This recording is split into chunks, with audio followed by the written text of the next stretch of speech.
नमस्कार दोस्तों, positive vibes with Isha में आपका स्वागत है। आज मैं आपको धनतेरस के बारे में कुछ रोचक बातें बताने जा रही हूँ। कार्तिक मास की कृष्ण पक्ष की त्रयोदशी तिथि के दिन समुद्र मंथन के समय भगवान धन्वंतरी अमृत कलश लेकर प्रकट हुए थे। इसलिए इस तिथि को धनतेरस या धन त्रयोदशी के नाम से जाना जाता है। भारत सरकार ने धनतेरस को राष्ट्रीय आयुर्वेद दिवस के रूप में मनाने का निर्णय किया है। धन्वंतरी देवताओं के चिकित्सक हैं और चिकित्सा के देवता माने जाते हैं। इसलिए चिकित्सकों के लिए धनतेरस का दिन बहुत ही महत्वपूर्ण होता है। ये भगवान विष्णु के अवतार हैं। इनका पृथ्वी लोक में अवतरण समुद्र मंथन के समय हुआ था। शरद पूर्णिमा को चंद्रमा, कार्तिक द्वादशी को कामधेनु गाय, त्रयोदशी को धन्वंतरी, चतुर्दशी को काली माता और अमावस्या को भगवती माँ लक्ष्मी जी का सागर से प्रादुर्भाव हुआ था। इसलिए दीपावली के 2 दिन पूर्व धनतेरस को भगवान धन्वंतरी का जन्म धनतेरस के रूप में मनाया जाता है। इसी दिन इन्होंने आयुर्वेद का भी प्रादुर्भाव किया था। इन्होंने ही अमृतमय औषधियों की खोज की थी। धनतेरस की शाम घर के बाहर मुख्य द्वार पर और आंगन में दीप जलाने की भी प्रथा है। इस प्रथा के पीछे एक लोक कथा है। कथा के अनुसार किसी समय एक राजा थे जिनका नाम हेम था। देव कृपा से उन्हें पुत्र रत्न की प्राप्ति हुई। ज्योतिषियों ने जब बालक की कुंडली बनाई तो पता चला कि बालक का विवाह जिस दिन होगा उसके ठीक 4 दिन के बाद वह मृत्यु को प्राप्त होगा। राजा इस बात को जानकर बहुत दुखी हुआ और राजकुमार को ऐसी जगह पर भेज दिया जहां किसी स्त्री की परछाई भी ना पड़े। देवयोग से एक दिन एक राजकुमारी उधर से गुजरी और दोनों एक दूसरे को देखकर मोहित हो गए और उन्होंने गंधर्व विवाह कर लिया। विवाह के पश्चात विधि का विधान सामने आया। विवाह के 4 दिन बाद यमदूत उस राजकुमार के प्राण लेने आ पहुंचे। जब यमदूत राजकुमार के प्राण ले जा रहे थे उस वक्त नवविवाहिता उसकी पत्नी का विलाप सुनकर उनका हृदय भी द्रवित हो उठा, परंतु विधि के अनुसार उन्हें अपना कार्य करना पड़ा। यमराज को जब यमदूत यह कह रहे थे उसी समय उनमें से एक ने यम देवता से विनती की, हे यमराज, क्या कोई ऐसा उपाय है जिससे मनुष्य अकाल मृत्यु से मुक्त हो जाए?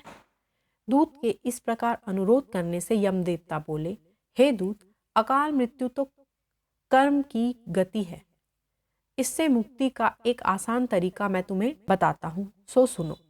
कार्तिक कृष्ण पक्ष की त्रयोदशी रात को जो प्राणी मेरे नाम से पूजन करके दीपमाला दक्षिण दिशा की ओर भेंट करता है उसे अकाल मृत्यु का भय नहीं रहता है। यही कारण है कि लोग इस दिन घर के बाहर दक्षिण दिशा की ओर दीप जलाकर रखते हैं।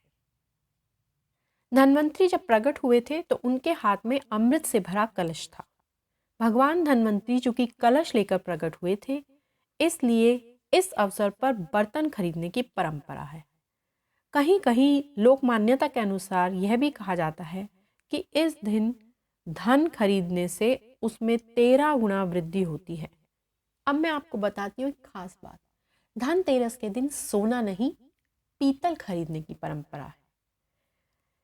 इस दिन पीतल और चांदी खरीदना चाहिए क्योंकि पीतल भगवान धन्वंतरी की धातु है। पीतल खरीदने से घर में आरोग्य, सौभाग्य और स्वास्थ्य की दृष्टि से शुभता आती है। चांदी कुबेर की धातु है।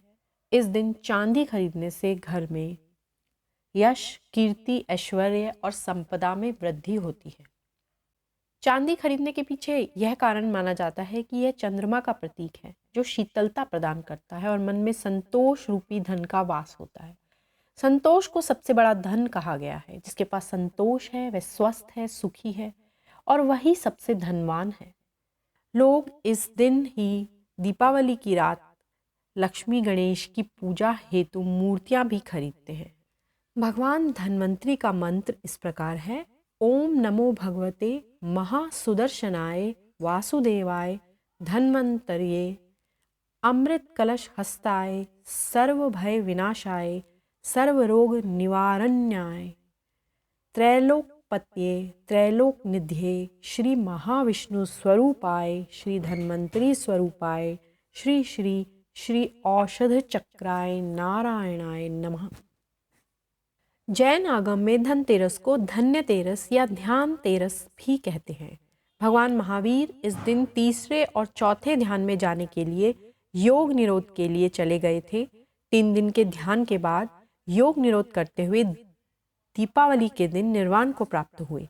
तभी से यह दिन धन्यतेरस के नाम से प्रसिद्ध हुआ। आप सभी को मेरी तरफ से धनतेरस की बहुत सारी शुभकामनाएं। मैं भगवान धन्वंतरी से आप सभी के उत्तम स्वास्थ्य की प्रार्थना करती हूँ। धनतेरस का ये प्यारा त्योहार जीवन में लाए खुशियाँ अपार। माता लक्ष्मी विराजे आपके द्वार, आपकी सभी कामनाएं करे स्वीकार। धन्यवाद।